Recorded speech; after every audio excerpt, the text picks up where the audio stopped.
Bismillahirrahmanirrahim. Assalamualaikum warahmatullahi wabarakatuh. Alhamdulillahi hamdan katsiran tayyiban mubarakan fi kama yuhibbu rabbuna wa yardah, wassalatu wassalamu ala rasulillah wa ala alihi wa sahbihi wa man tabi'ahum bi ihsanin ila yaumiddin, amma ba'd. Alhamdulillah, kita bersyukur kepada Allah Subhanahu wa taala, bukan karena kewajiban tapi karena kebutuhan kita kepada syukur kepada Allah Subhanahu wa taala. Selama kita hidup, selama kita bernapas, kita harus selalu menjaga syukur kepada Allah.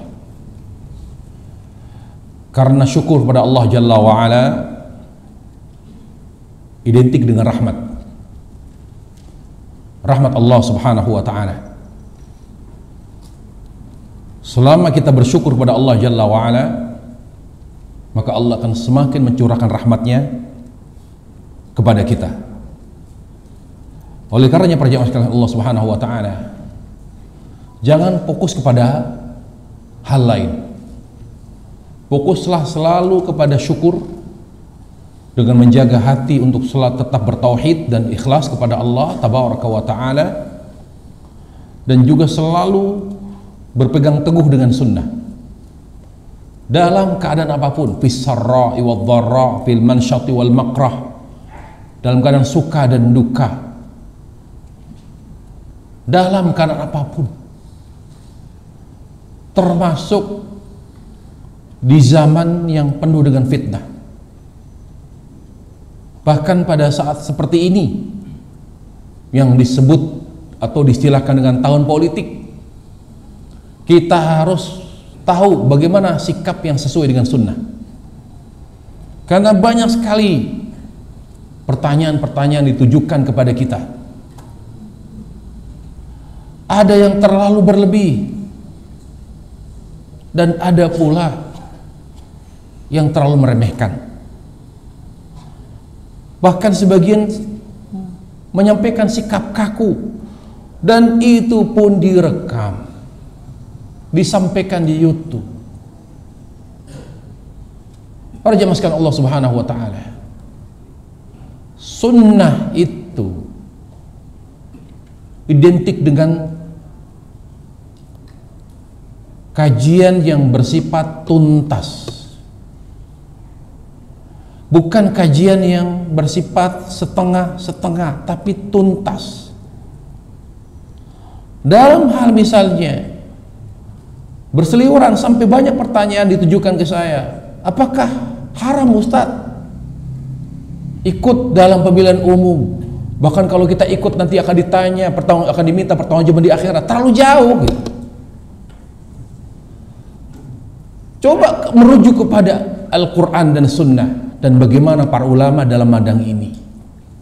Di situ kedamaian, kejelasan sikap bagi kita.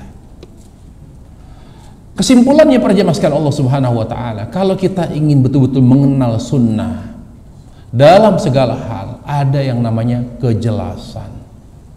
Betul-betul sikap kita bersifat ilmiah. Kesimpulannya adalah dalam hal ini terkait dengan syukur ya. Apa kaitannya syukur dengan memilih calon pemimpin? Jangan bersikap yang jauh dari dalil dan petunjuk para ulama. Jangan terlalu ekstrim, juga jangan terlalu meremehkan, sampai pandangan kita seperti pandangan orang awam. Bagaimana sikapnya? Memilih dan tidak memilih, kata ulama, kembali kepada kemaslahatan. Hal ini tidak dikategorikan sebagai suatu hal yang baku. Artinya yang tidak memilih dianggap salah, yang memilih dianggap suatu kesalahan. Itu tidak benar itu. Ini salah satu contoh bahwa kita dalam hidup ini selalu berpegang teguh dengan tuntunan dan petunjuk para ulama salaf. Jadi kesimpulannya ikhwatal iman, dalam hal memilih pemimpin kembali kepada kemaslahatan. Kalau lebih bermaslahat dengan memilih, maka pilih. Kalau kita melihat ternyata tidak ada kemaslahatannya bagi umat Islam, bagi dakwah sunnah, maka tidak memilih itu lebih baik. Jadi tidak ada yang namanya hal yang baku, hal yang ini salah atau ini benar. Semuanya kembali kepada kemaslahatan. Para jamaah sekalian Allah Subhanahu wa taala, kita pada hari ini, pada kajian kita pada hari ini, kita akan melanjutkan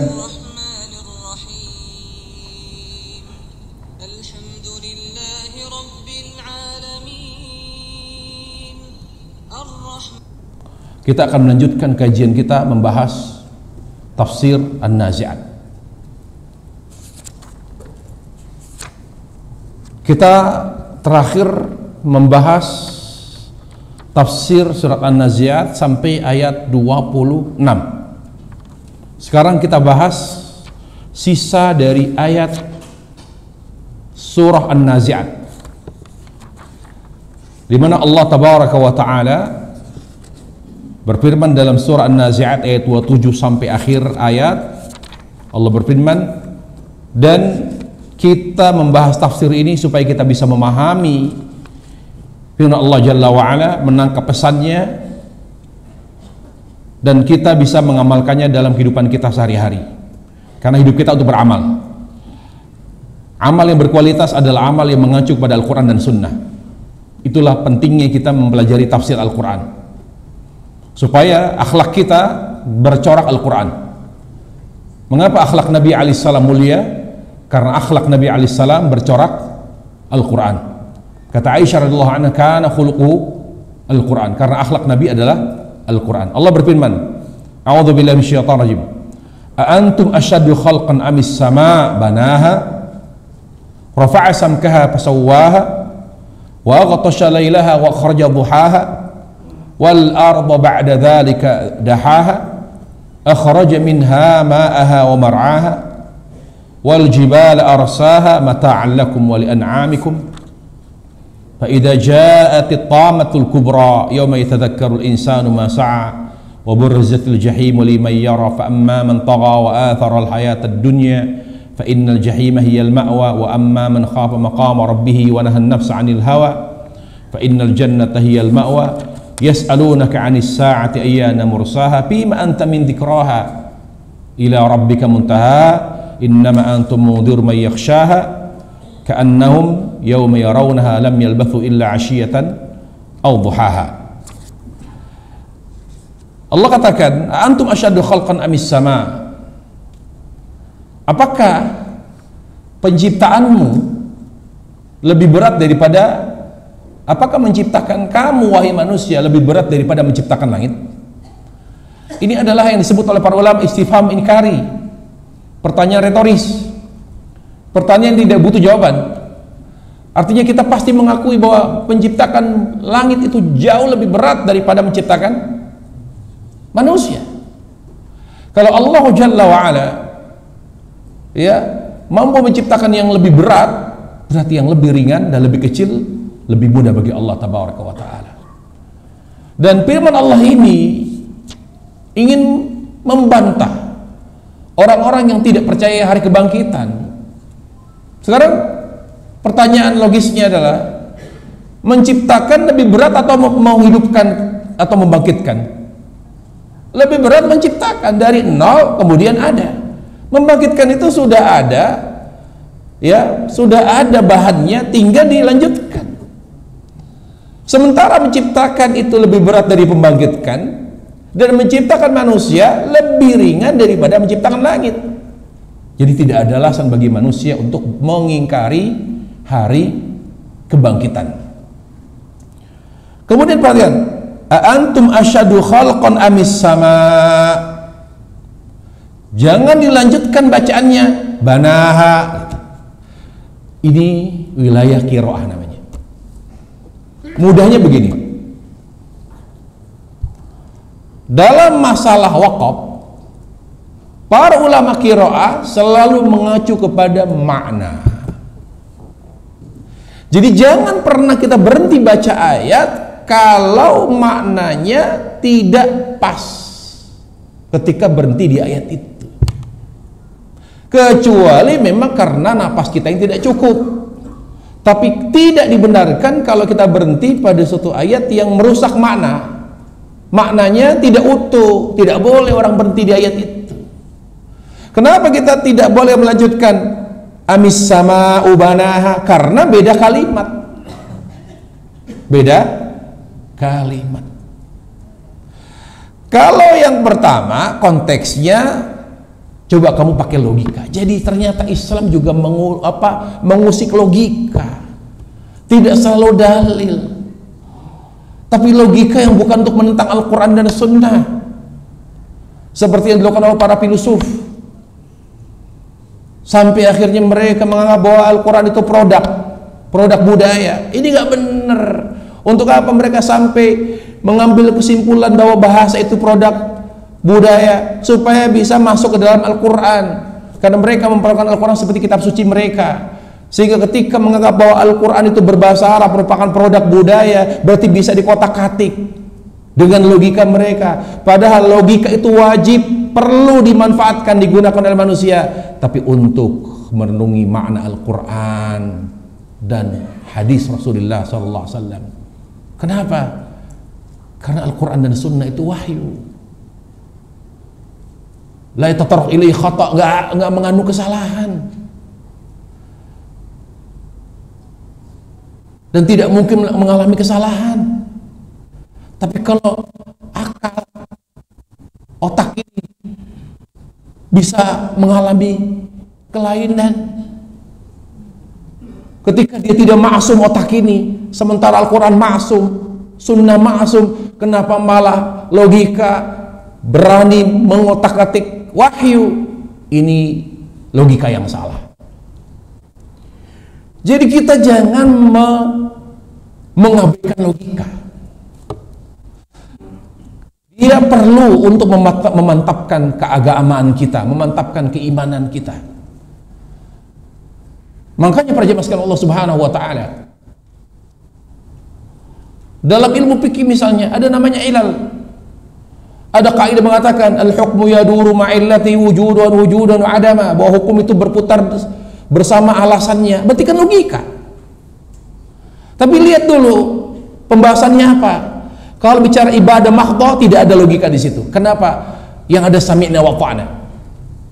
Makanya ibadah dua, ada ibadah mahdhah dan ibadah yang tidak mahdhah. Apa bedanya? Kata ulama, ibadah mahdhah al-ibadatu ghairu maqsud li dzatiha. Wal ibadah ghairu mahdhah ibadatun, ya, al-ibadah mafhumul makna. Jadi namanya ibadah mahdhah itu ibadah yang tidak dipahami alasannya. Kenapa sholat misalnya 5 waktu? Kenapa subuh 2 rakaat? Tidak usah diteliti, buang-buang waktu. Kenapa zuhur 4? Lalu kalau qashar kembali kepada jumlah rakaat yang awal jadi 2 rakaat. Demikian pula asar 4. Kenapa maghrib 3 lain sendiri ini? Tidak akan pernah kita menemukannya. Di situ bermain adalah iman. Sami'na wa ta'na. Jadi mana ibadah mahdhah? Ghairu mafhumah bil ma'na. Ibadah yang tidak bisa diketahui alasannya. Dan kita tidak perlu mencari tahu dan tidak boleh buang-buang waktu. Kenapa tawaf itu 7 kali putaran? Tidak akan pernah kita memahaminya. Di situ kita harus mainkan peranan iman. Sami'na wa ta'na. Tapi pada ibadah tidak mahdhah yang disebut oleh para ulama, definisinya adalah al-ibadatu mafhumatul ma'na. Apa itu? Ibadah yang bisa dipahami alasannya. Kenapa disyaratkan nikah? Alasannya untuk menjaga nasab. Kenapa diharamkan zina? Karena merusak nasab.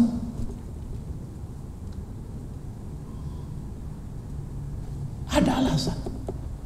Kenapa dia berlakukan jual beli? Supaya tidak mengambil hak orang. Kenapa disyaratkan pinjam meminjam?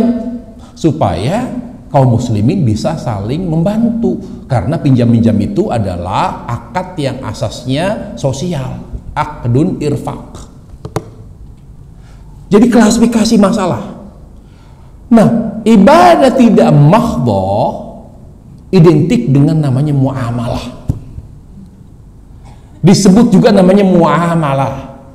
Muamalah itu rata-rata bisa dipahami alasannya. Alasan daripada muamalah, suatu masalah muamalah itu apa? Ada alasannya. Makanya para ulama dalam buku-buku mengatakan, kenapa ini disyariatkan? Karena untuk ini. Kenapa disyariatkan? Karena untuk ini. Ada logika di sana.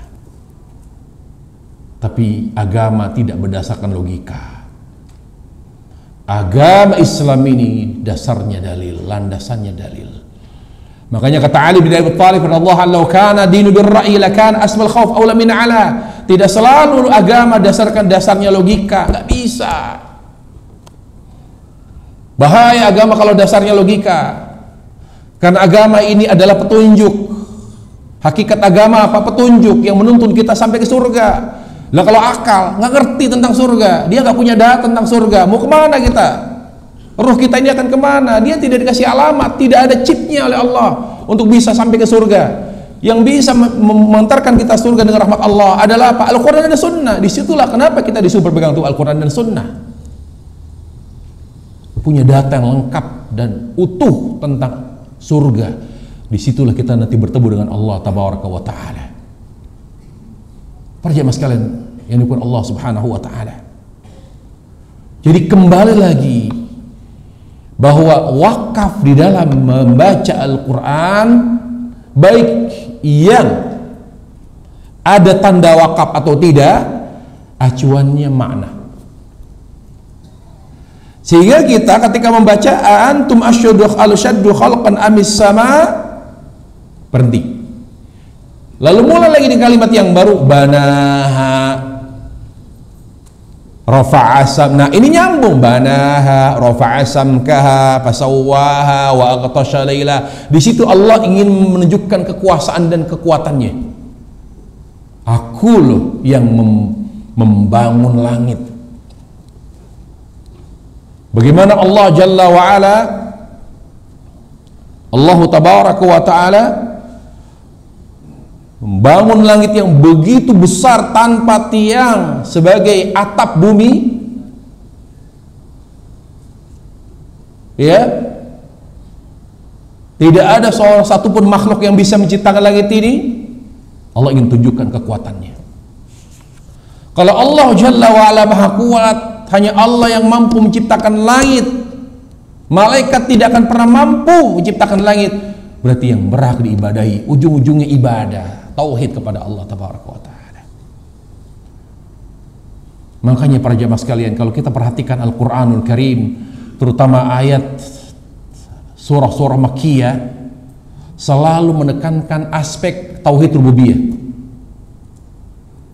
aspek rububiyah. Seperti misalnya Al-Fatihah, bagaimana sebelum Allah perintahkan kita beribadah, Allah sampai kepada kita Rabbil Alamin. Allah tidak menyuruh kita ibadah sampai kita mengenal Allah. Siapa itu Allah? Rabbil Alamin. Lalu kita mulai menganalisis, mulai mencari tahu siapa itu Rabbul Alamin. Allah. Apa itu Rabbul Alamin? Al-Khaliq, Al-Mudabbir, Al-Malik. Para mufassir disebutkan oleh Syekh Utsaimin rahimahullah taala, secara umum makna dari Rabb tiga: pencipta, pemilik, pengatur. Kalau ada di antara makhluk ini yang mampu melakukan salah satu dari tiga, dia boleh diibadahi dan boleh disembah, menciptakan. Hal min khaliqin ghairallah? Apakah ada yang mau menciptakan? Tidak ada. Berarti tidak ada makhluk yang berhak diibadahi. Kemampuan yang kedua, mengatur. Semua makhluk ini diatur oleh Allah Jalla wa'ala. Semuanya, umurnya, rezekinya, semuanya diatur dengan ukuran yang pas. Malaikat hanya mengatur bagian-bagian, itu pun dengan izin Allah. Dan Allah pun kalau tidak dibantu malaikat, tidak ada masalah. Ada hikmah kenapa Allah beri tugas sebagian malaikat. Wahyu, tugas mengatur hujan, tugas meniup sangkakala, tugas mencabut nyawa. Ada hikmah di sana. Artinya malaikat selain berzikir, bertasbih, mereka adalah orang yang amanat ketika diberi tugas, amanah tugas, tidak pernah berkhianat. Dan ini adalah bentuk kritikan tajam ke manusia yang kerap mengkhianati amanat yang diberikan, terutama amanat untuk hanya beribadah kepada Allah Tabaraka wa Ta'ala. Malaikat betul-betul konsisten, amanah, tidak pernah melenceng, fokus, tugasnya apa itu dikerjakan. Kita belajar dari malaikat. Tapi tidak boleh kita memahami bahwa Allah butuh malaikat. Kalau tidak ada Allah, tidak ada malaikat, Allah akan kewalahan dengan tugas-tugas mereka. Tidak. Pada hakikatnya mengatur semua alam ini sampai sekecil-kecilnya itu Allah Tabaraka wa Ta'ala. Yang ketiga adalah memiliki. Kita tahu yang memiliki seluruhnya adalah Allah. Hanya mutlak Allah Subhanahu wa Ta'ala. Lalu Allah tunjukkan rafa'a samkaha fasawwah, bagaimana Allah angkat langit setinggi-tingginya. Berapa kira-kira langit ini, jarak langit dan bumi? Nggak ada yang tahu. Tidak ada seorang pun yang bisa dengan alat secanggih apapun. Jangankan bicara langit, bicara planet saja kita masih meragukan apakah betul mereka sampai ke planet. Sudah banyak upaya-upaya dan negara-negara maju, bagaimana mereka bisa menetapkan pemukiman manusia di masa depan, yaitu Mars, yang konon katanya dia adalah planet terdekat dari bumi, Mars. Tapi apakah bisa? Bagaimana cara sampai ke sana? Dia pakai alat dulu. Intinya baru Mars aja ini masih asumsi. Apakah betul itu Mars? Jangan-jangan itu adalah batu meteor yang gede, dianggapnya planet. Jadi ini menunjukkan lemahnya manusia. Rafa'a samkaha fasawwah, lalu Allah sempurnakan sehingga langit ini bisa menjadi hiasan. Ketika seorang melihat langit, subhanallah, indah. Bagaimana kalau kita misalnya melewati daerah pegunungan, kita lihat langit dengan awannya, bahkan seolah-olah seakan-akan bahwa awan itu sudah menyentuh puncak, padahal ada awan yang menyentuh puncak, ada di atasnya lagi. Subhanallah, bagaimana Allah memberi awan, tugas masing-masing. Ada awan hujan, ada awan yang putih menghiasi langit, dan itu dianggap langit karena ketinggian disebut dalam bahasa Arab namanya langit. Mutlaqul ulu itu langit, pelapon ini langit. Apa kata Allah Subhanahu wa taala? Man kana yadhunnu an la yansurullah fid dunya akhirah falyamdud bisababi ila sama thumma liyaqta. Barang siapa, man kana yadhunnu an la yansurullah, dia barang siapa yang yakin atau dia pesimis Allah akan menolong dia, maka silakan dia ikat tali tambang di atas pelapon. Lalu Allah menyebut itu langit, maka bunuh diri kamu, lakukan bunuh diri kalau tidak yakin Allah akan menolong. Di sini di ayat itu Allah menyebutkan sama pelapon. Jadi yang namanya langit itu semua yang tinggi. Awan juga langit. Tapi langit yang hakiki tidak ada seorang pun yang bisa sampai ke sana. Ini menunjukkan kekuasaan Allah Subhanahu wa taala. Kalau Allah maha hebat, Allah maha mampu, berarti kita maha lemah. Di sini Allah ingin kita melakukan refleksi. Kita merenung coba ayat, Allah tunjukkan kekuatannya, Allah tunjukkan kesempurnaannya, kekuatannya. Berarti kalau Allah maha kuat, Allah maha mampu, kita harus merasa lemah. Disitulah kemuliaan manusia. Lalu kalau kita merasa lemah, apa ujungnya? Ibadah. Seorang itu tidak akan pernah fokus kepada ibadah sampai dia tawadhu, sampai dia merasa dirinya hina. Tidak akan ada ibadah, tidak akan ada penghambaan kepada Allah yang sesungguhnya. Seorang yang ada di dalam dirinya sifat sombong dan merasa hebat. Ayatnya seperti ini yang Allah ceritakan, Allah ungkapkan kebesaran Allah. Rafa'a samka fasawwa, bagaimana Allah angkat langit. Artinya ini ayat menyampaikan pesan, kalian, siapa kalian? Kalian itu lemah, kata Allah. Kalau kalian tahu kalian lemah, tahu diri, tahu aku. Kalau kalian memang lemah, berarti udah tutup kekurangan kalian, kelemahan kalian kan dengan ibadah. Ibadah itu yang menutup kekurangan kelemahan kita. Orang yang tidak beribadah kepada Allah Jalla wa'ala berarti menganggap saya mampu kok. Ya udah, tandingi Allah bikin langit, tandingi Allah Jalla wa'ala ciptakan bumi.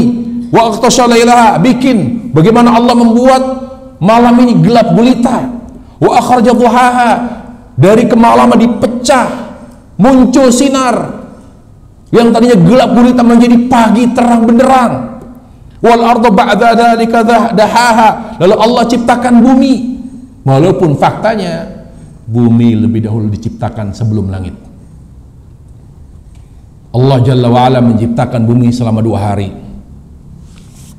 Cukup 2 hari. Ya.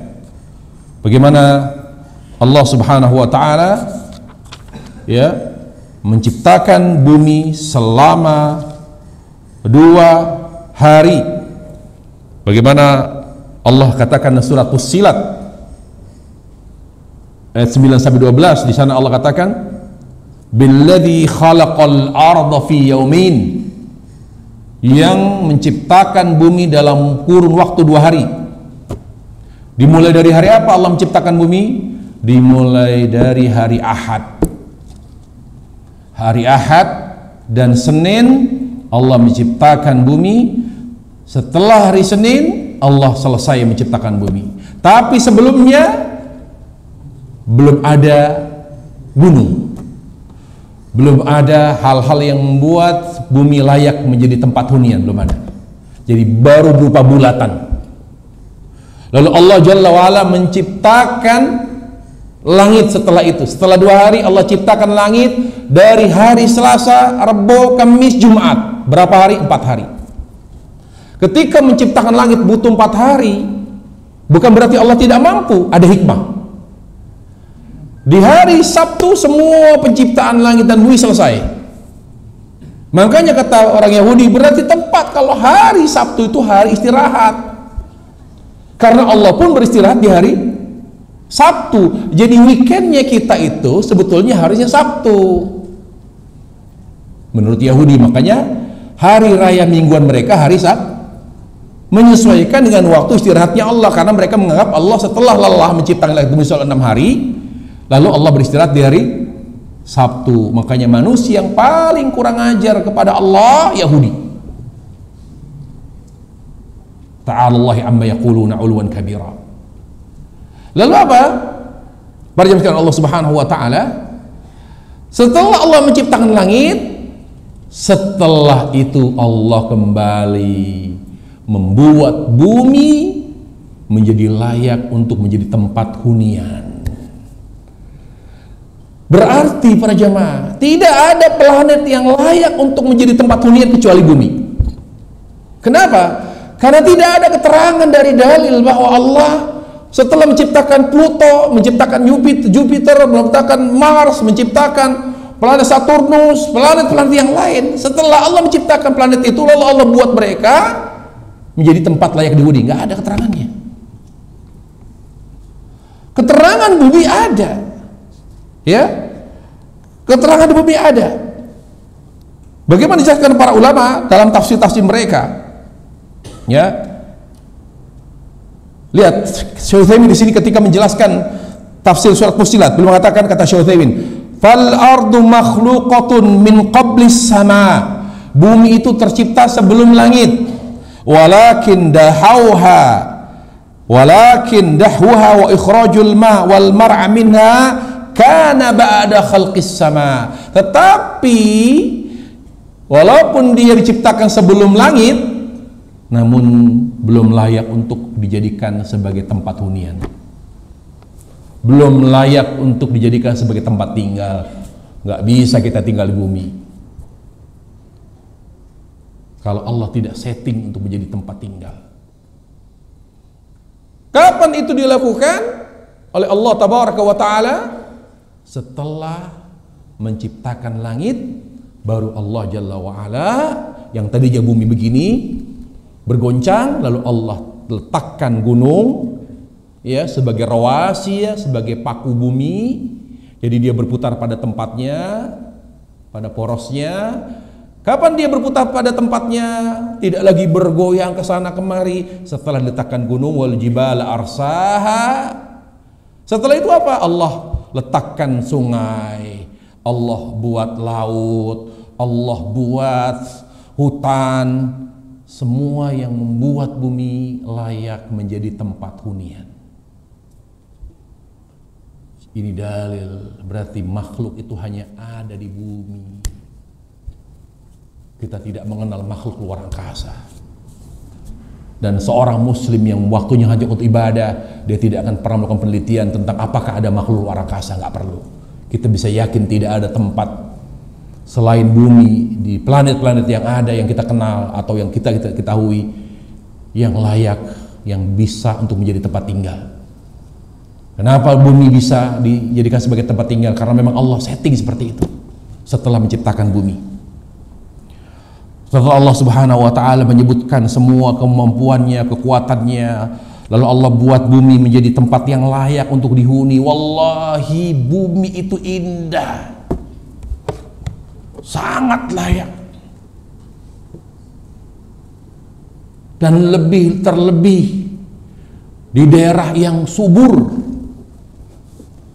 Bayangkan di daerah yang tidak subur saja, di daerah padang pasir banyak orang yang bisa tinggal di sana. Karena memang Allah setting untuk bisa dihuni. Bagaimana Allah beri mereka insting untuk bisa mencari air.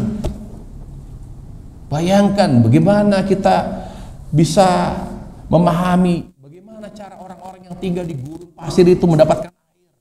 Tapi mereka bisa tinggal itu, badui-badui itu. Bisa bertahan hidup. Walillahilhamd, negeri kita negeri yang subur, negeri yang harus membuat kita lebih bersyukur kepada Allah secara amal, secara hati dan amal. Kalau orang-orang sana bersyukur pada Allah yang tinggal, kita coba kalau tinggal berada di negeri Arab sana, kanan kiri kalau kita naik transportasi umum nggak ada pemandangan. Kalau kita di sini subhanallah, kanan kiri pohon, hujan berlimpah, air, kita bisa mengambil kedalaman, sedalam-dalamnya bisa dapat air. Bahkan ada wilayah tanpa menggali begitu dalam sudah dapat air tanah yang jernih. Coba tanya, coba dicek Mekah Madinah yang merupakan tanah haram, apakah mereka dari air tanah? Tidak, itu dari air laut itu. Jadi kenapa kita tidak dianjurkan sering mandi di Mekah Madinah? Karena airnya laut, gatel, yang disulis sedemikian rupa sehingga jadi bersih, jernih. Kita beda, mandi kita di rumah kita itu air tanah. Sementara mereka mandi dari air laut, mereka perlu kos untuk menjernihkan air laut itu, karena tidak ada air di bawah. Secara logika kita harus lebih bersyukur kepada mereka daripada mereka. Air ini kebutuhan mendasar para jemaah sekalian. Nikmat yang tidak bisa kita ungkapkan dengan kata-kata, harus dengan amal. Coba rumah-rumah mereka nggak berpondasi, rumah-rumah di sana karena di bawahnya sudah batu. Yang mereka lakukan setiap bangun rumah apa? Hanya bikin penampungan air. Tidak berpondasi mereka. Bikin penampungan air yang disiapkan lubang khusus, ketika ada tangki itu ngisi air, bawahnya itu air. Itulah yang dilakukan orang-orang yang jauh dari wilayah yang memang tidak punya potensi air. Lalu Allah Subhanahu wa Ta'ala menyebutkan semua nikmat itu mata'al lakum wal an'amikum, manfaatkan semua yang aku berikan sebagai sarana ibadah.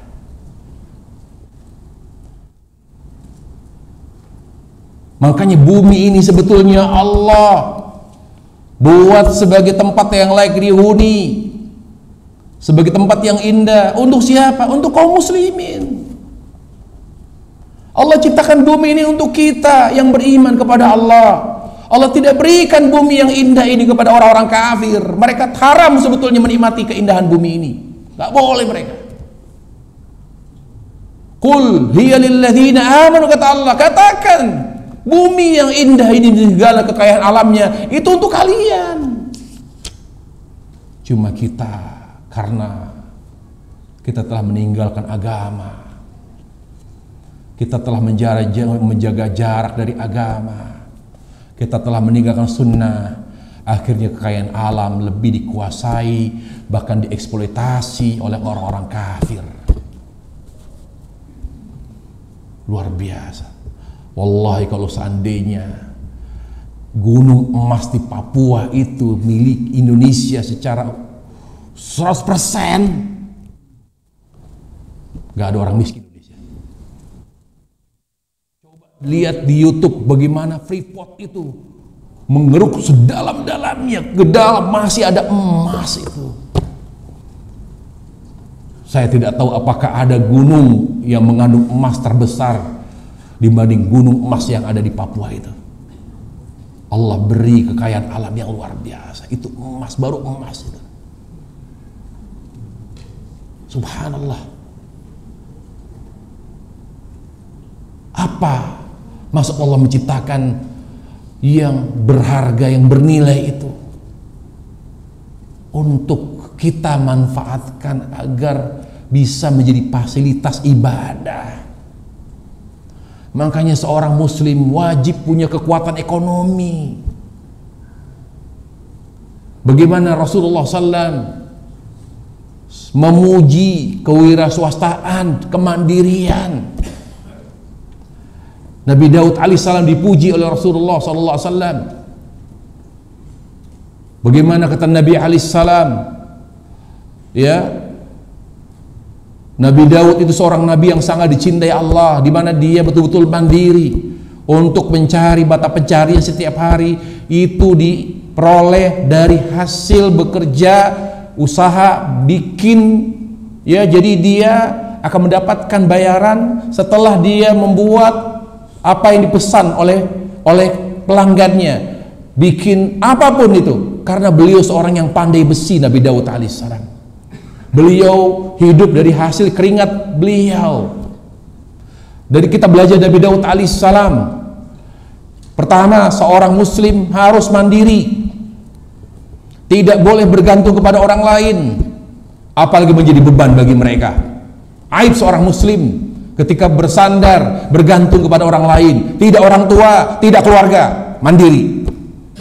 Lebih mulia seorang muslim menerima sekecil apapun rupiah, uang yang kita peroleh, tapi dari hasil keringat sendiri, izzah, ada kewibawaan gitu.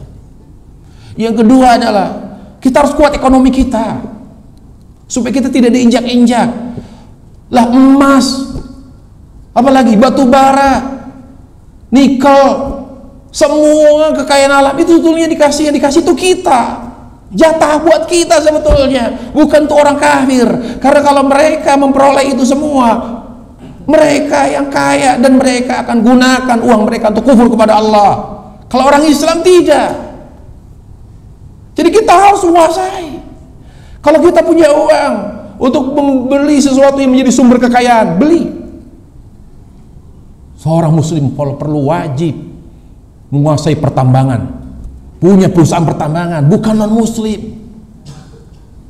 Makanya para jamaah sekalian yang Allah Subhanahu wa taala, sedikit terkait dengan pemilu, mohon izin, tapi saya tidak cenderung memberitahu kepada jamaah sekalian memilih paslon mana, mohon, karena kajian tidak boleh berbau politik. Tapi yang ingin saya luruskan adalah, yuk kita punya persepsi yang sesuai dengan Al-Quran dan Sunnah. Apa itu? Kita tidak boleh punya keyakinan suara kita menentukan masa depan kita. Yang menentukan pemimpin menjadi lebih baik itu hanya Allah. Bukan coblos kita, bukan. Walaupun ada andil, tapi itu bukan mutlak. Apa yang membuat kita memiliki pemimpin yang baik?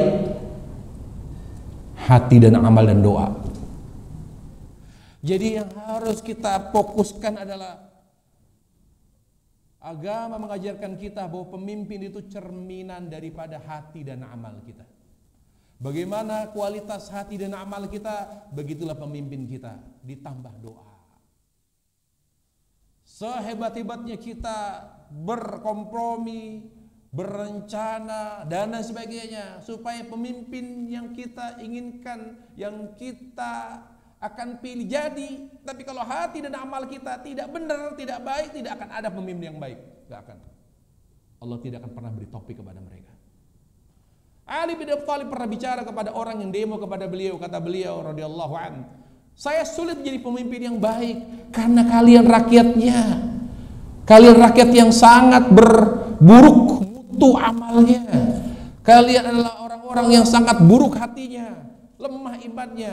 Sosok seorang Ali bin Abi Thalib mengalami kewalahan menjadi pemimpin yang tidak sehebat Abu Bakar Umar karena tidak didukung oleh amal dan hati rakyatnya, yang mana hati mereka tidak sehebat hati sahabat Rasulullah. Makanya kata Ali, kenapa Ali, beliau mengatakan, kata Ali, kenapa Abu Bakar dan Umar menjadi pemimpin yang hebat? Karena rakyatnya seperti saya.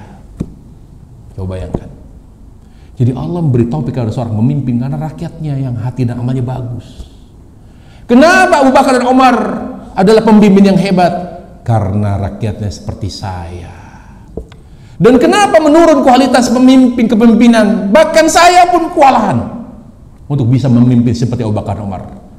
Kalian tahu kenapa kata Ali bin Thalib berkata pada demonstran yang ingin melengsarkan Ali, kenapa saya tidak bersekualitas Abu Bakar dan Umar? Karena saya tidak dibantu oleh kalian. Kualitas kepemimpinan saya dengan ketentuan Allah ditentukan oleh hati dan amal kalian.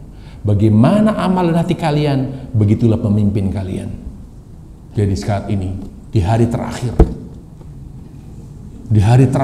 hari tenang. Ingat, saya tidak akan menentukan paslon. Perbaiki amal,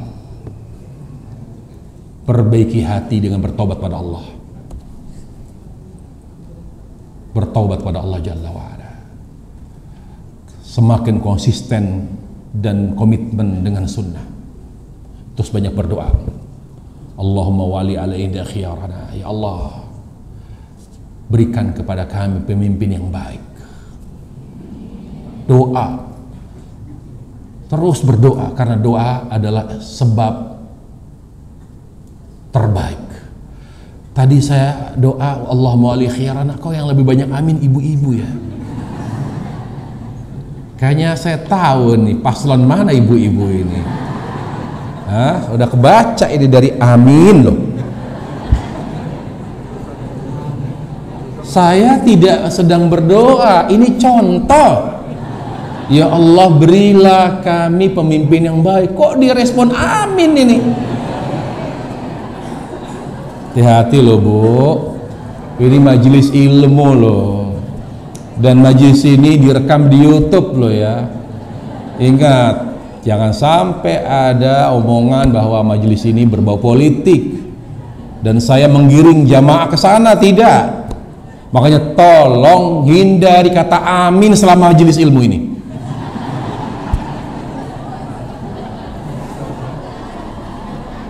Ya, hindari. Makanya saya tidak mengajak doa. Baik. Allah katakan mata'al lakum wa li'an'amikum. Semua itu aku lakukan sebagai perhiasan, sebagai hal yang memenuhi kebutuhan kalian dan ternak kalian. Ternak jelas Allah hadirkan rumput, tumbuh-tumbuhan menjadi makan pakan mereka. Kita hidup dari situ. Ada air bisa hidup. Ada apapun menjadi bahan makanan. Setiap hari kita tidak pernah lepas dari tumbuh-tumbuhan itu sebagai bumbu. Subhanallah. Tapi ujung dari semua itu ibadah. Tidak tahu diri kita, Allah memberikan segalanya kepada kita, sampai bumi pun Allah kasih. Para jemaah, Allah yang menciptakan bumi yang begitu indah, tapi tidak pernah Allah melihat bumi. Di satu sisi dia indah, di sisi lain dia hina di mata Allah Jalla wa Ala. Bumi ini hina. Disebutkan Ibnu Katsir ketika Allah mengatakan, "Walladzi khalaqalakum ma fil ardi jami'an tsumma istawa ila as-sama' fasawwahunna sab'a samawati bikulli syai'in alim."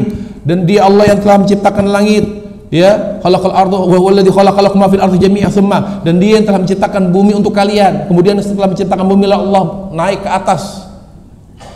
Ya, lalu Allah pemastawa ila sama, kemudian Allah naik ke atas. Apa kata ulama? Di antara Ibnu Katsir dalam tafsirnya, sejak Allah menciptakan bumi, Allah tidak pernah melihat bumi.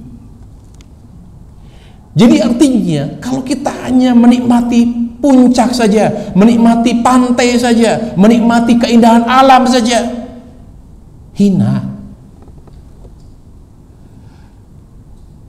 Apa yang membuat kita tidak hina?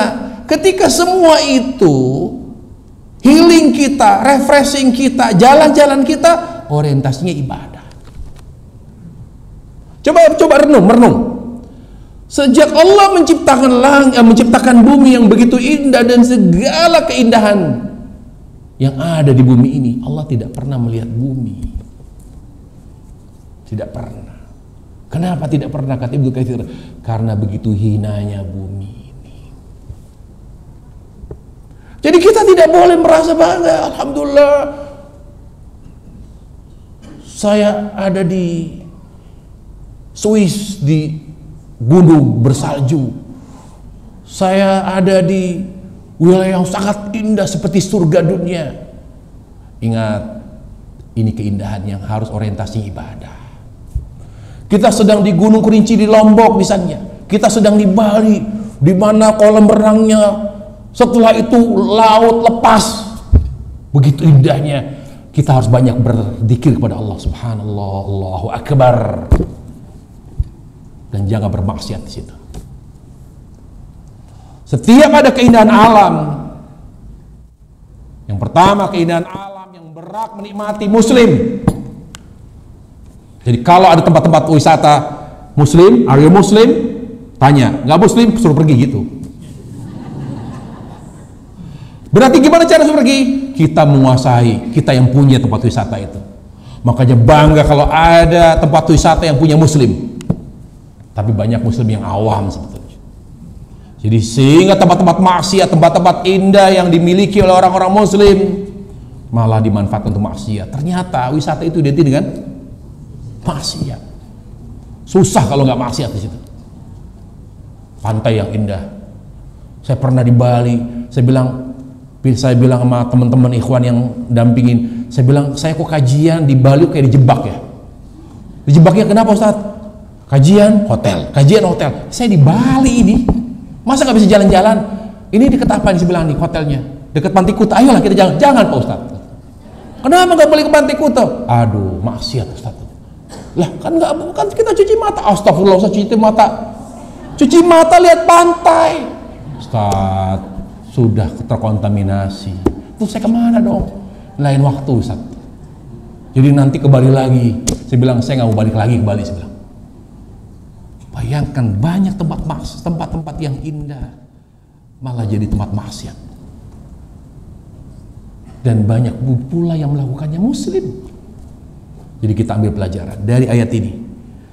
Tidak boleh ada tempat yang indah yang Allah ciptakan kecuali harus ada muslim di situ. Karena kita lebih berhak yang menikmati semua itu. Dan kalaupun muslim harus komitmen memanfaatkannya, menikmatinya untuk beribadah kepada Allah tabaraka wa ta'ala. Lalu Allah subhanahu wa ta'ala, lihat, kok setelah tiga-tiga berbicara tentang bagaimana Allah menciptakan bumi dengan segala keindahannya, lalu ujungnya adalah agar kalian bersyukur dengan dimanfaatkan semua keindahan alam bumi ini untuk beribadah kepada Allah. Lalu Allah berfirman, lalu setelah itu Allah loncat. Terjadi lompatan di ayat 34 sampai ayat 41. Kok tiba-tiba bicara kiamat? Apa korelasinya? Setelah itu Allah bilang, fa idza ja'atit tamatul kubra yauma yatadzakkarul insanu ma sa'a Wa burzatil jahimu liman yara fa amma man tagha wa athara al-hayatad dunya fa innal jahima hiyal ma'wa wa amma man khafa maqama rabbi wa nahan nafsa 'anil hawa fa innal jannata hiyal ma'wa. Apa pesannya? Ingat, semua nikmat yang kita nikmati di dunia akan dimintai pertanggungjawaban. Dan ini seperti apa yang Allah katakan, "Tsumma latus'alunna yawma idzin 'anil na'im." Ayat yang sebelumnya Allah bicara tentang kenikmatan yang ada di bumi, keindahannya yang bisa dinikmati oleh kita. Lalu setelah itu Allah bicara tentang kiamat. Apa maknanya?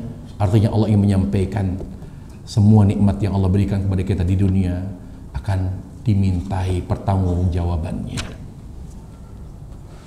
Tidak akan ada hisab yang berat kalau kita gunakan nikmat untuk beribadah.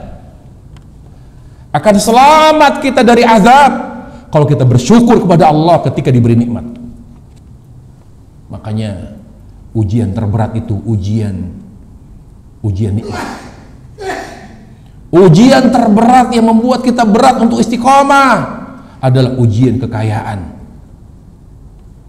Kita tahu di dunia itu ada 3 macam ujian. Tidak ada ujian yang keempat. Ujian kenikmatan, ujian kesalahan, ujian kesulitan. Mengapa Allah Tabaraka wa Ta'ala menjadikan ujian kesulitan atau musibah sebagai bukti kasih sayang Allah kepada hambanya? Karena dia adalah ujian yang paling ringan. Karena ujian yang paling ringan. Di antara 3 macam ujian, ujian kesenangan, kesalahan, kesulitan, yang paling ringan kesulitan. Yang paling berat adalah kesenangan. Banyak orang yang lalai, kufur setelah diberikan nikmat oleh Allah Tabaraka wa Ta'ala. Sehingga Allah berfirman, "Wa qalilun min ibadiyas syakur." Sedikit dari hambaku yang bersyukur. Kenapa ujian musibah sebagai bukti cinta Allah kepada kita? Karena dari 3 macam ujian ini, ujian kesenangan, kesalahan, kesulitan, yang lebih membuat kita sadar, yang lebih membuat kita kembali kepada Allah, itu ujian musibah. Yang lebih membuka mata hati kita dibanding ujian kenikmatan, kesalahan. Kalau bicara maksiat, banyak orang yang masih terlena dengan maksiat, berat untuk hijrah. Tapi ketika ujian musibah, banyak orang sadar kalau dikasih musibah, dikasih sakit, dibuat bangkrut, dibuat rumah tangganya berantakan, baru dia Allah. Mengapa musibah? Allah jadikan sebagai bukti cinta Allah kepada kita, hambanya yang muslim. Kata Ibnu Qayyim, karena Allah ingin menyihirkan di dalam hati, tidak ada selain Allah, hanya Allah di situ. Karena selama ini di hati kita ada anak, di hati kita selama ini ada orang tua, ada suami, ada harta. Karena Allah cemburu, Allah perhatikan hati kita, kok lebih banyak ke anak, lebih banyak ke suami, lebih banyak ke harta, lebih banyak ke urusan dunia. Karena Allah maha cemburu, sehingga Allah singkirkan itu. Allah kosongkan dengan apa? Allah kosongkan anak dari hati, Allah kosongkan anak, Allah kosongkan harta dari hati dengan ditimpakan musibah. Karena nggak bisa kita mengeluarkan anak dari hati tanpa musibah, nggak mungkin. Itu cara Allah cemburu, mengungkapkan kecemburuannya. Kata Ibnu Qayyim, kok hatinya ada anak, kok di hatinya ada harta, kan aku yang kasih, kenapa hatinya tidak untuk aku? Kata Allah, karena Allah cemburu. Lalu Allah ingin singkirkan anak di dalam hati kita, Allah ingin singkirkan harta dari hati kita, Allah ingin singkirkan orang yang kita sayang dari hati kita dengan cara apa? Ditimpakan musibah. Begitu cara Allah mengosongkan hati dari semua unsur dunia. Dengan apa?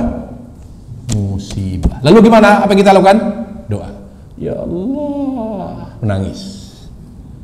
Itu cara Allah untuk menyingkirkan dunia dari hati. Makanya jangan bikin Allah cemburu sama kita. Kita harus jadikan Allah nomor 1. Cintai anak karena Allah, karena perintah Allah. Cintai orang kita sayangi karena perintah Allah. Jangan cinta yang mutlak. Lalu Allah Subhanahu wa Ta'ala di sini mengatakan, ingat, semuanya akan hancur. Fa idza ja'atit tamatul, buat apa dibaga-bagin yang tidak kamu bawa gitu. Orang toh akhirnya ujungnya mati gitu. Kehancuran, apakah dengan kematian atau dengan kiamat? Di saat itu orang nyesel, baru dia, ya Allah, kenapa saya yauma yatadzakkaru lisan masa diperlihatkan amal-amal kita selama di dunia.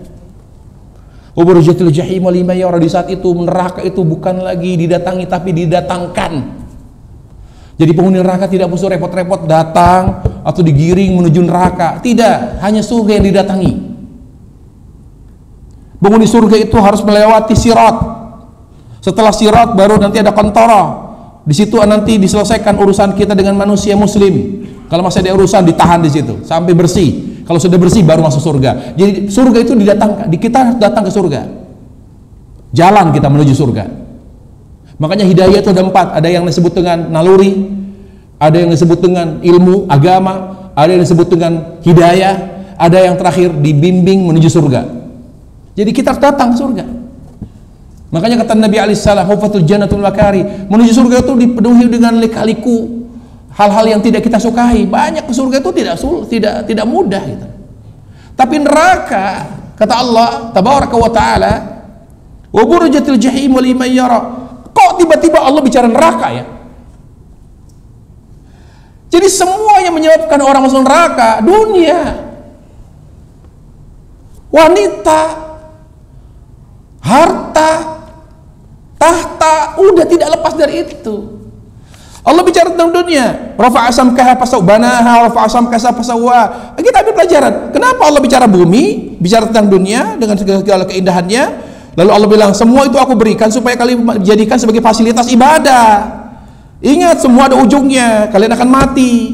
Nanti akan diberi pertanggungjawaban. Kok tiba-tiba Allah bilang semua itu nanti manusia akan menyesal, dia akan lihat amalannya di dunia.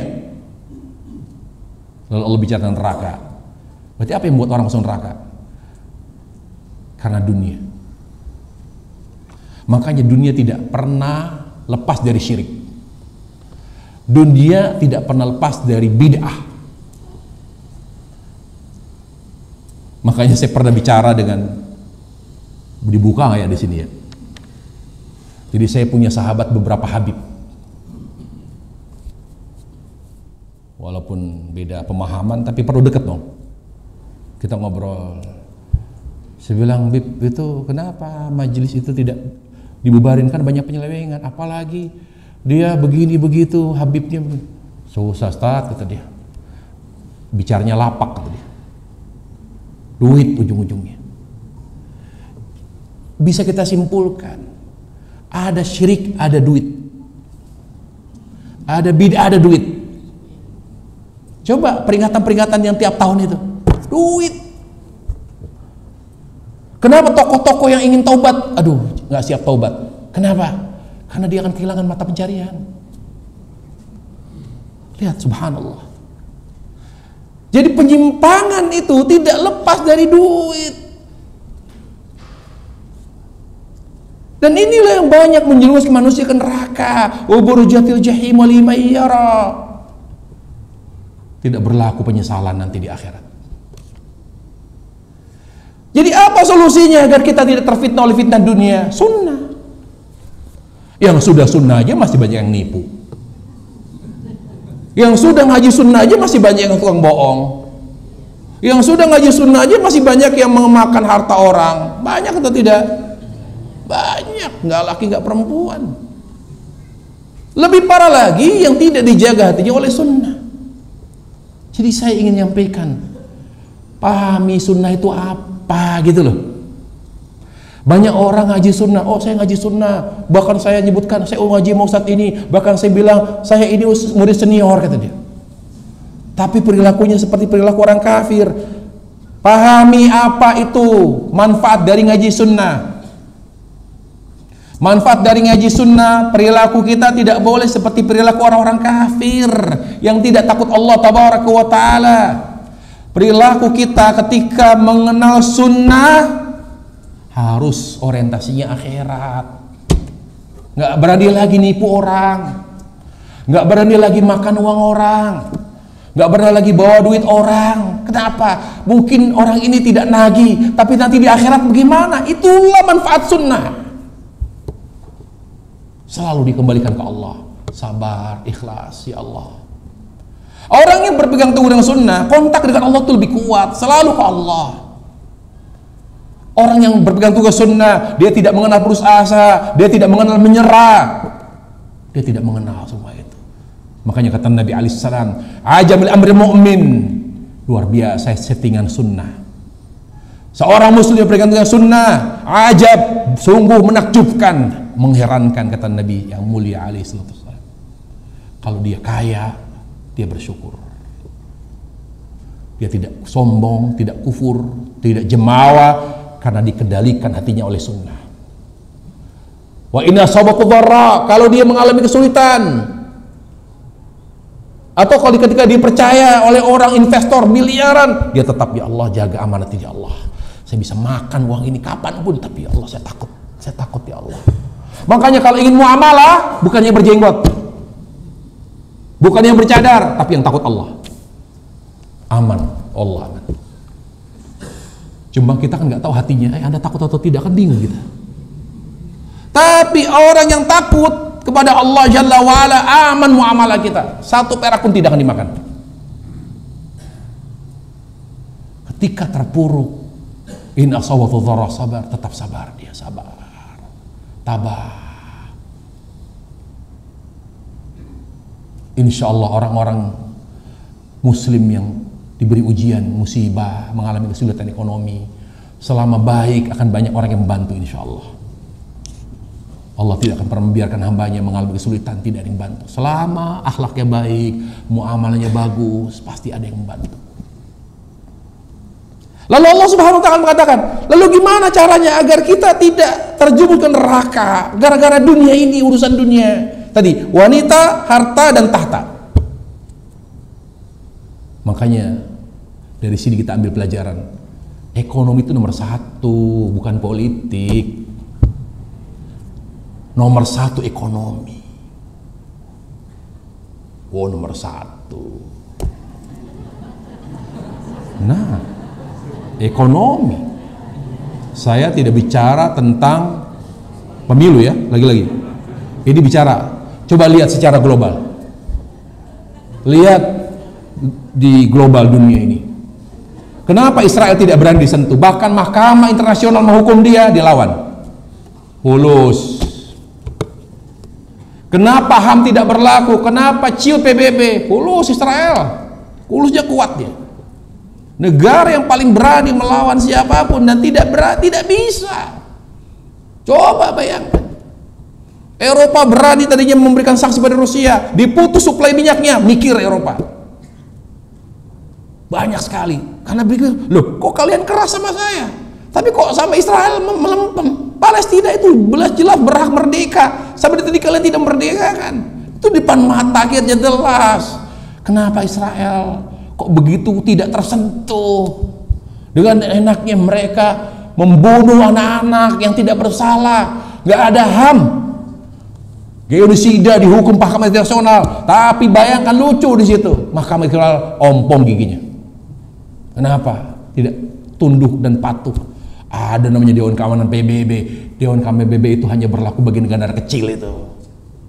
Itu semua boneka-boneka itu. Tapi apa? Ekonomi. Kenapa negara-negara hebat? Karena ekonominya kuat. Ekonomi. Setelah ekonomi baru politik, baru bawahnya budaya, semua. Jadi ekonomi nomor satu. Makanya kita perlu jadi muslim yang hebat secara ekonomi tapi taat. Apa kata Nabi alaihissalam? Ni'mal malu saleh li rajuli saleh. Tepat dan luar biasa harta apabila di tangan orang soleh. Itu luar biasa. Jadi kalau ada orang soleh jadi kaya, kata Nabi alaihissalam, nikmat itu, nikmat senikmat-nikmatnya harta itu. Karena berada di tangan orang yang tepat.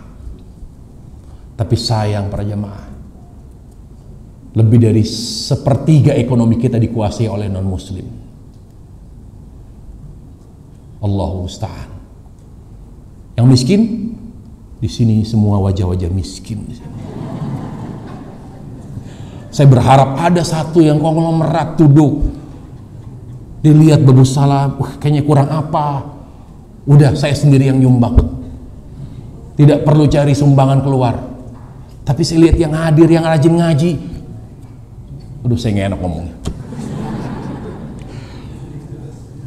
Tapi begitulah orang kaya, banyak gengsinya, banyak ngatur-ngatur, ya sabarlah. Lalu Allah katakan, fa'amma man tagha wa athara hayad dunya. Apa yang membuat orang melampaui batas? Karena dunia. Tagha. Adapun orang yang melampaui batas dengan syirik. Sekarang gini coba, yang menciptakan manusia siapa? Harusnya konsekuensinya apa? Beribadah pada Allah kan? Itu berarti ketika manusia berbuat syirik, Anda melampaui batas, Anda hamba. Kalau Anda hamba, berarti Anda harus menyembah. Ketika Anda berbuat syirik kepada selain Allah, berarti Anda tidak tahu diri. Itu namanya togho, nggak tahu diri. Fa amma man tagha. Apa yang membuat orang berbuat syirik? Dunia. Semua motif syirik dunia. Tidak mungkin ada syirik tidak ada fulus di situ. Coba kuncin-kuncin makam keramat itu. Kalau Bapak Ibu mau ziarah, silakan, ikhlas. Nggak ada duitnya, mustahil itu. Ada makam-makam keramat nggak keurus karena nggak ada duitnya. Silakan disurvei, silakan diteliti semua makam-makam, bahkan makam yang katanya makam para nabi, aulia, itu bagus-bagus karena di situ ada tarifnya. Ada syirik, ada yang namanya fulus, duit. Lihat, tidak pernah yang namanya dunia terlepas dari dunia yang menyimpang ya. Tidak pernah lepas dari penyimpangan, apakah itu bentuknya syirik, bid'ah, maksiat. Tiga ini tidak pernah jauh dari yang namanya dunia yang menyimpang. Wa atharal hayatad dunya, lalu akhirnya memprioritaskan dunia menjadi tujuan, dunia menjadi segalanya. Sudah melampaui batas ini. Sudah berbuat syirik. Saya pernah ada ketemu seorang manajer hotel, dia bilang, "Pak Ustadz, ini hotel di Jakarta. Dia punya beberapa hotel besar. Bos saya ini tidak percaya Tuhan." Yang benar, gak percaya dia. Saya yang bangun hotel itu uang saya, mana ada Tuhan gitu. Allahu Akbar. Coba dibuat miskin oleh Allah, baru ya Allah ya Tuhanku. Jadi orang kaya itu lebih dekat ke sombong, lebih berpotensi untuk lupa, jemawa, bahkan menantang Allah. Bersyukurlah kita yang miskin, lebih banyak tahu diri ya, tapi jangan lama-lama miskinnya lah. Lalu apa kata Allah? Saya kasih solusi ya. Allah itu tidaklah menceritakan tentang fenomena-fenomena yang tidak mengenakan, kecuali Allah beri solusi. Itulah Allah Jalla wa'ala. Allahu Akbar. Allah bicara tentang bahwa manusia diciptakan bumi untuk manusia, semua nikmatnya harus dijadikan sebagai fasilitas ibadah. Lalu Allah ingatkan, ingat ada ujungnya, semuanya akan hancur, akan kalian tinggal mati. Tapi dan saat itu kalian akan hanya mempertanggungjawabkan amal kalian, dan kalian akan dekat dengan neraka ketika kalian melampaui batas dan menjadikan dunia sebagai segalanya. Apa kata Allah? Saya kasih kamu bekal supaya tidak terfitnah oleh fitnah dunia. Apa yang pertama? Takut kepada Allah. Wa amma man khafa maqama rabbi. Orang boleh punya ini dan itu, tapi seorang muslim tidak boleh tidak punya takut Allah. Orang yang paling miskin itu bukan yang tidak punya uang, tapi yang tidak punya rasa takut kepada Allah. Itu paling miskin itu. Lebih mengenaskan lagi, lebih menyedihkan lagi, sudah tidak punya apa-apa, tidak punya rasa takut kepada Allah. Orang termiskin sedunia itu. Artinya apa? Sakit fisiknya karena tidak terawat, karena nggak ada biaya, dan sakit hatinya, jiwanya sakit. Allah Jalla wa'ala memberikan kita solusi bagaimana kita tidak terfitnah oleh fitnah dunia. Kita harus bentengi diri kita dengan rasa takut kepada Allah. Penting kita. Satu. Yang kedua, wa nahan nafsa 'anil hawa. Kita harus menjaga jarak dari hawa nafsu. Bagaimana caranya kita menjaga jarak hawa nafsu? Dengan mengikuti sunnah. Coba antum lihat definisi hawa nafsu apa itu? Allah tabaraka wa ta'ala, ya, Allah tabaraka wa ta'ala dalam Al-Quran menjelaskan definisi hawa nafsu, di mana kata Allah, ya, dalam Al-Quran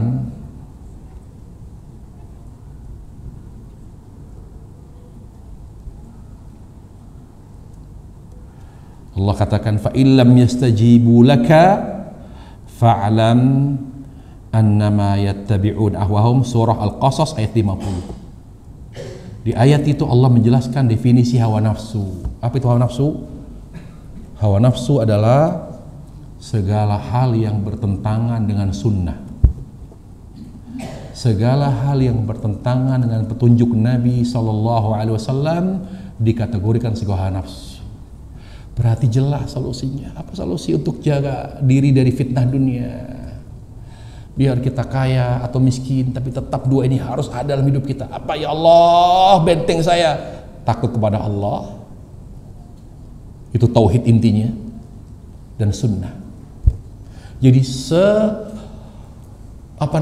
keadaan kita, apapun keadaan kita, hidup ini senang, susah, kaya, miskin, jaga dua hal. Tauhid yang intinya takut kepada Allah dan berpegang teguh dengan sunnah. Karena orang yang berpegang teguh dengan sunnah, dengan petunjuk Nabi, pasti dia aman dari hawa nafsu. Karena definisi dari hawa nafsu itu sendiri adalah segala hal yang bertentangan dengan sunnah. Kullu mukhalafa hadiyan Nabi sallallahu alaihi wasallam, segala hal yang berseberangan dengan petunjuk Nabi, maka itu disebut hawa nafsu.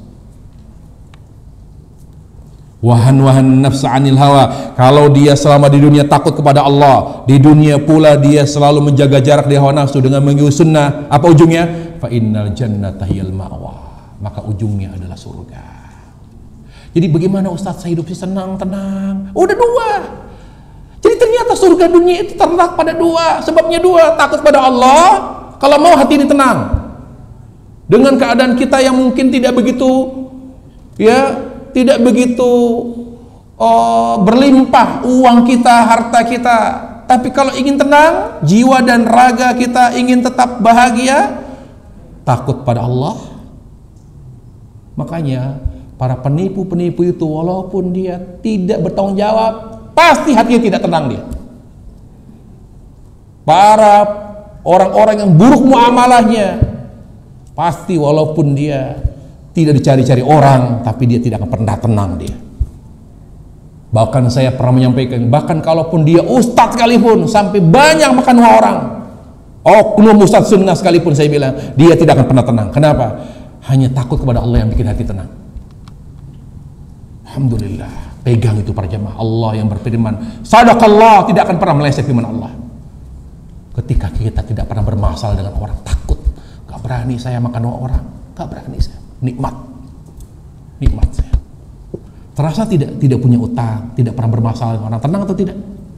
Tenang? Jawab pertanyaan saya dong jamaah.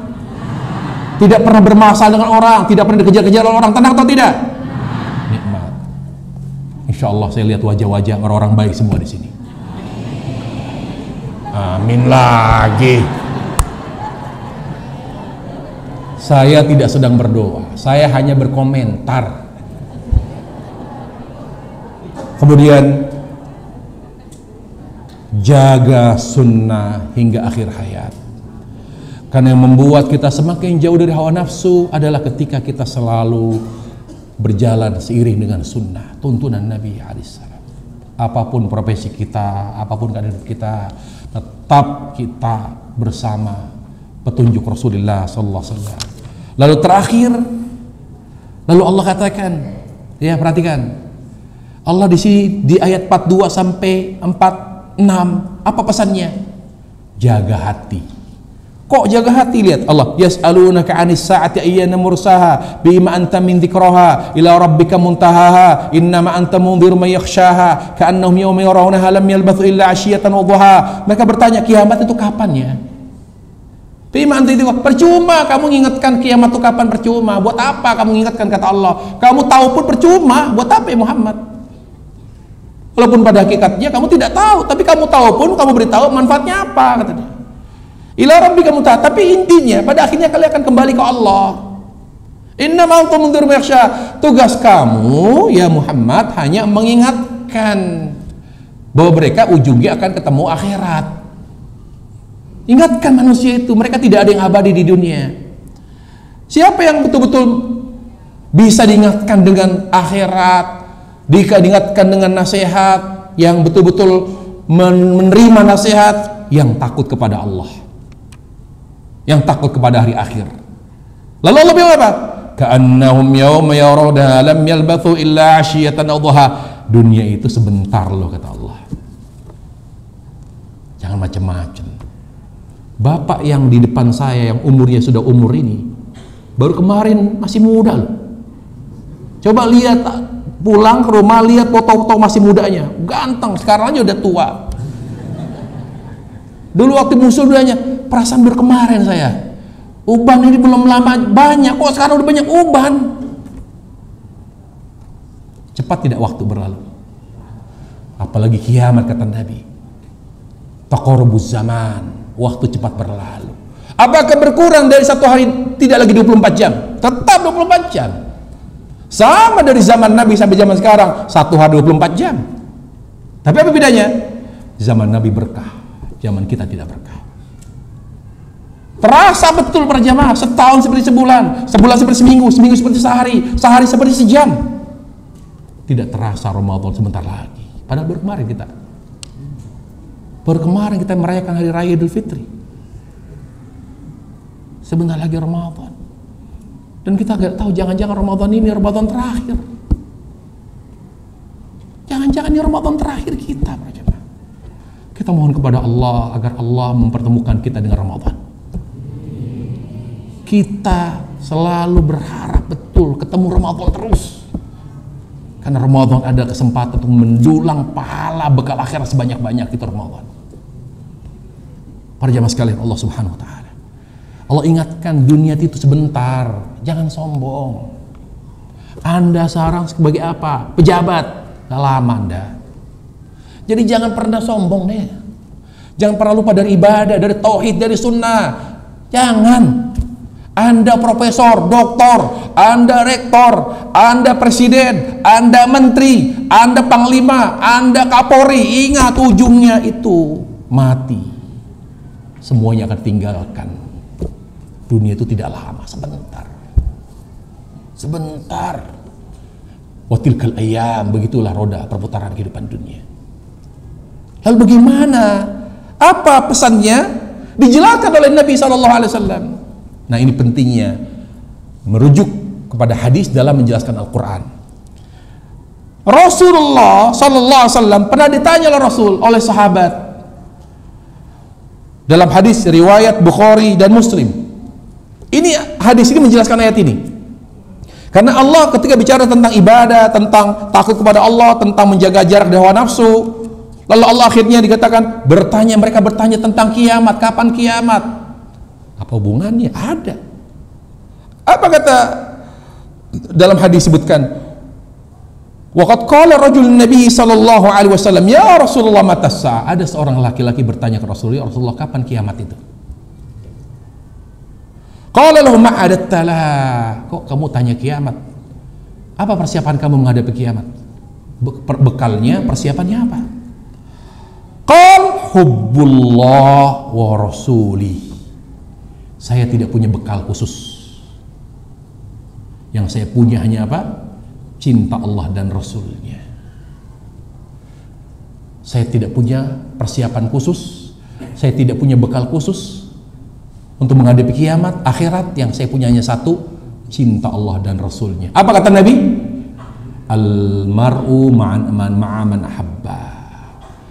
Manusia nasibnya di akhirat bersama yang dia cintai. Jadi kita ini bahagia di akhirat karena hati. Makanya amalan kita cerminan hati. Makanya amalan kita harus bernuansa sunnah. Karena pada akhirnya amalan kita bukan yang membuat kita masuk surga, tapi rahmat Allah tabaraka wa ta'ala. Maka jangan sekedar beramal, tapi amal yang kita amalkan merupakan bukti cinta kepada Allah, yaitu amal sesuai dengan sunnah. Tapi ujungnya yang membuat kita dekat dengan surga hati. Apa kata Nabi? Manusia di akhirat nasibnya ditentukan oleh siapa yang dicintai. Kita dapat Firdaus belum tentu karena amal kita. Sekarang kalau Nabi dapat Firdaus, wajar atau tidak? Sahabat Rasulullah dapat Firdaus, wajar atau tidak? Jihad mereka, perjuangan mereka luar biasa, kita tidak ada apa-apanya. Tapi bisa tidak kita nyampe Firdaus? Insya Allah. Dengan apa? Dengan modal mencintai Allah, Rasulnya dan sahabatnya. Dengan kita mencintai Rasulullah, mencintai sahabat, mencintai mereka, diangkat derajat kita oleh Allah. Hanya modal cinta. Makanya terkait dengan cinta, cinta itu luar biasa. Coba kata ulama, antum pernah dengar Bukhari dan Muslim? Pernah dengar Bukhari Muslim? Tahu nggak Bukhari Muslim itu murid dan guru? Kalau bicara ilmu, Muslim jauh. Muslim ilmunya jauh dari Bukhari. Bukhari itu alim besar, Muslim nggak ada apa-apanya. Tapi kenapa umat Islam itu Bukhari Muslim? Kenapa Allah angkat Muslim? Karena dia mencintai Bukhari. Allah angkat seolah-olah selevel. Anda pernah dengar Ibnu Qayyim Ibnu Taimiyah? Ibnu Taimiyah jauh lebih alim daripada Ibnu Qayyim. Murid beliau itu banyak. Ada Mizzi, ada Ibnu Rajab, ada Ibnu Katsir. Kenapa Ibnu Taimiyah, Ibnu Qayyim? Kenapa enggak Ibnu Katsir? Kenapa enggak Ibnu Rajab? Ibnu Rajab murid Ibnu Taimiyah. Karena beliau yang paling setia menemani Ibnu Taimiyah bahkan sampai ke penjara. Karena beliau murid yang paling mencintai gurunya, sampai masuk penjara pun ikut bersama Ibnu Taimiyah. Sehingga selalu kata Ibnu Taimiyah ada kata Ibnu Qayyim. Modalnya apa? Cinta. Kita mau bersama sahabat di surga, cintai mereka. Itu. Jadi kita berjamaah. Walaupun kita banyak kekurangan, tapi kita harus punya sesuatu yang tidak boleh luntur. Apa itu? Cinta sunnah. Dan mencintai siapa? Sahabat Rasulullah sallallahu alaihi wasallam. Dengan mengikuti setiap petunjuk mereka. Inilah yang disebut dengan salaf. Ini yang disebut dengan apa? Salaf. Ikuti petunjuk mereka. Muliakan mereka. Agungkan mereka. Menjadi rujukan kita dalam memahami dan mengamalkan agama yang mulia ini. Demikian kajian kita pada hari ini, mudah-mudahan bermanfaat. Wassallallahu wasallam wa barak ala Nabi Muhammad wa ala alihi wa sahbihi wasallam. Walhamdulillahi rabbil alamin. Baik para jemaah sekalian Allah Subhanahu wa taala, saya tidak bisa menjawab pertanyaan, nanti saya tunda untuk kajian berikutnya karena saya harus segera pamit. Apalagi ada pertanyaan di sini tentang siapa pemimpin. Aduh, pemimpin lagi. Udah saya bilang kajian ini tidak boleh ada politis-politis. Udah, kita ini hari tenang, tidak boleh ada yang panas-panas. Kita dukung pemerintah kebijakannya, kita doakan yang terbaik, kita minta kepada Allah agar kita untuk 5 tahun ke depan kita diberikan pemimpin yang terbaik insyaallah. Wallahu taala alam. Subhanakallah bihamdik, asyhadu an la ilaha illa anta, astaghfiruka wa atubu ilaik. Assalamualaikum warahmatullahi wabarakatuh.